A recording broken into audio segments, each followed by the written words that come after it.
Megan Rapinoe, Brittany Griner, Abby Wambach, Sue Bird, Marta da Silva. These are some of the greatest female athletes to ever grace their respective courts. Legends, champions, hundreds of records and trophies amongst them. And what do they all have in common? They make love to women.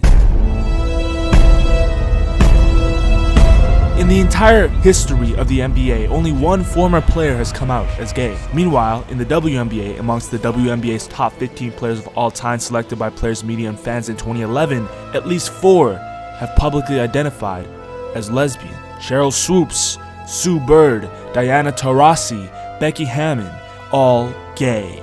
To put it into perspective, it's as if Michael Jordan, Wilt Chamberlain, Magic Johnson, and LeBron was gay. These guys are all in the top 15 all-time list in the NBA. We can cross MJ and LeBron off the gay list. There's no way they would be gay. Wilt Chamberlain, he slept with 20,000 women. Maybe a dude slipped in, I understand. And Magic Johnson had AIDS. But none of these guys were hand-holding their man in public, talking about gay rights, or kissing their teammates on the lips after the championship. After all, they're not gay. Hell, the only NBA player that ever came out as gay is Jason Collins. He had career averages of 3.6 points and 3.7 rebounds per game. It was a strict PR move on his part that he came out as gay. He was already 1 foot out of the door in the league when he came out, and then he got featured on the cover of Time Magazine's top 100 most influential people in the world. And so among the players that actually are decent at the game of basketball, that leaves only one great NBA player worthy of being called a gay athlete as well, and that is Dwight Howard. Because in a series of text messages that were leaked in 2023 involving Dwight Howard and a gay man, Dwight says, I want to see your dick. I want to see your fucking cock. Dick and eggplant with the eyes emoji. The dude says, I got you, sexy. Sends over some cock. Now the man that leaked the text messages ended up dismissing the lawsuit after a year. That didn't stop Dwight from admitting under oath to having homosexual relations with men. But is he really gay? Or is he just so masculine that the men he put his bum into couldn't compete? Like how Mike Tyson said that one time, I'll fuck you till you love me. Is that gay? Or is it a threat? Howard at the buzzer! Look at you scared now, you huh? Scared like a little white pussy. Scared of the real man. I'll fuck you till you love me. But even Dwight, nor Mike, will go out of their way to say they love men wholeheartedly. During the 2019 FIFA Women's World Cup, over 40 openly gay players and coaches participated, whereas the 2018 Men's World Cup had no openly gay athletes or coaches. At the 2020 Tokyo Olympics, estimates of openly gay athletes ranged from 121 to over 180, most of them women. According to Outsports, female athletes outnumbered their gay male counterparts 9-1. But why is this happening? Is it a matter of female sports being more accepting than men of queer movements and activities? Or is there something deeper within the psyches of female sport that makes its greatest players dominate the fields and the sheets together? Let me paint you a picture. Somewhere in the cosmic divine pool of femininity, beyond the pastel world of Hello Kitty chains and the fantasies of Justin Bieber kissing you goodnight, lies the untapped soul of a butch lesbian. She doesn't feel at home with the girly girls, but she doesn't enjoy the attention the boys give her either. So one day, she picks up a basketball. The texture of the leather sparks something in her. The first dribble sends a jolt through her veins, a rhythm that awakens a hunger she didn't know she had.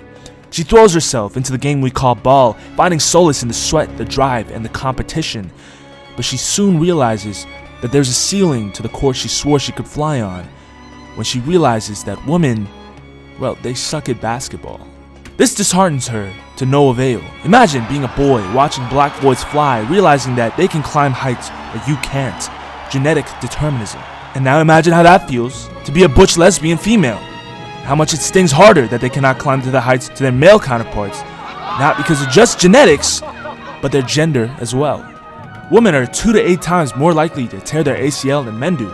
The reasons include a wider pelvis, creating stress on the knees, smaller and looser ACLs, and a reliance on quadriceps over hamstrings during movement. Hormones like estrogen also increase ligament laxity, further raising the risk. That's why when I see Megan Rapinoe go to Congress and demand equal pay as her male counterparts, well, the whole world hates her for it, and even she knows deep down that she's being retarded, I can't help but feel for her and her butch lesbian desire to be great. We've filled stadiums, we've broken viewing records, and yet despite all of this, we're still paid less than our male counterparts. With the brightest light shining on us at all times, it can and it does happen to every person who is marginalized by gender. I'll never knock anyone for trying, no matter how misguided or unexpected their ambition might seem, but you as a viewer might be wondering, how does a woman's ambition possibly relate to her sexual orientation? After all, postmodern society is brimming with ambitious women in the workforce who got no rivals. Their leisure is go and get it. They never need a man to listen, and they're clearly not lesbian. Can a woman not strive to be somebody without men constantly inserting themselves into her narrative? To that I say, period, cis slave, bitch. Yes, a woman can. But hear me out, ladies and gentlemen. Lugging your body through the grit and grind, through the monthly circles, the ACL injury potentials, and yes, the prospect of pregnancy from that one night stand in Ibiza where you were ovulating and you weren't being yourself. How can you be the GOAT with so many ways to fail? Pregnancy for women in pursuit of greatness isn't just a biological reality, it's a potential season-ending ACL injury. Imagine if LeBron missed a season or two because he wanted to pop out a kid in his prime time. How many championships would be gone? How many records would take even longer to break? Would he even have the most points in the NBA by the end of it? What's a bigger crutch to your championship aspirations than the monthly desire to pop out the child of that super hot surfer with the Aussie accent? What's a bigger crutch than the period cramps making you not work as hard for the rebounds that you usually otherwise get? I've always believed that players like MJ, LeBron, Kobe, players that have always been good at the game of basketball ever since they were kids, they didn't have a say in who they are. Like, for example, they had to be black because the universe wouldn't allow a non-black player to dominate the NBA. They had to be tall because basketball is for tall players. And they had to be bald because if you're going to be the GOAT, you got to sacrifice something. They had to be Michael. They had to be LeBron. They had to be Kobe to be the greatest to ever play the game. It's like how gay people don't have a choice but to make that voice or that flamboyant walk. Some things are not a choice. They're simply chosen for you. Whether that is by a higher power or the strict law of the universe, that's up to you to decide. But being a woman, trying to chase the heights that only the greats can achieve, it takes more than just ambition and drive. It takes more than not going to the girls' trip in Cancun. It takes more than early onset menopause. It takes a will.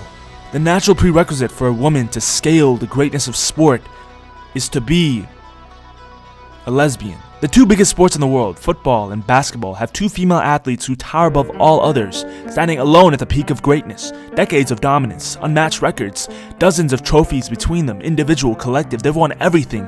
And coincidentally, both of these all-time greats are lesbian. Marta Vieira da Silva is the all-time leading scorer in FIFA World Cup history, male or female, with 17 goals. Do you think she achieved that by constantly fighting the urge to get impregnated when it's her time of the month?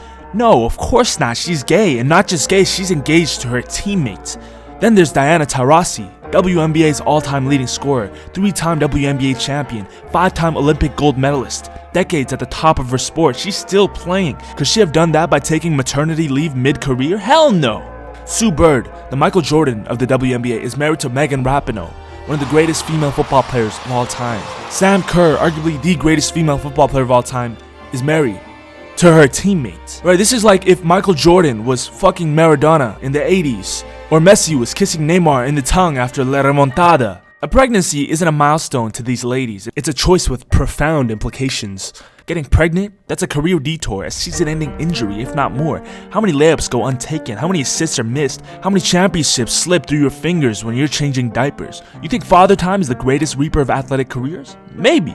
But even if a man can't keep his pants on and ends up paying child support multiple times, he can still suit up and play the game.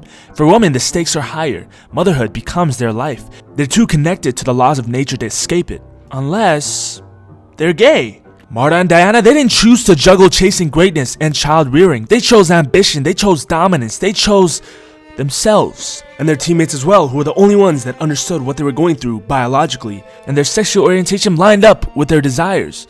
Or maybe their desires lined up with their sexual orientation. But what can be deduced for sure is that greatness for these women don't leave room for anything else less than that. Maybe that's why after they're done wiping the dirt off the stud of their shoes, they're kicking it at the gay bar with the stud they choose. Shut up. Shut up.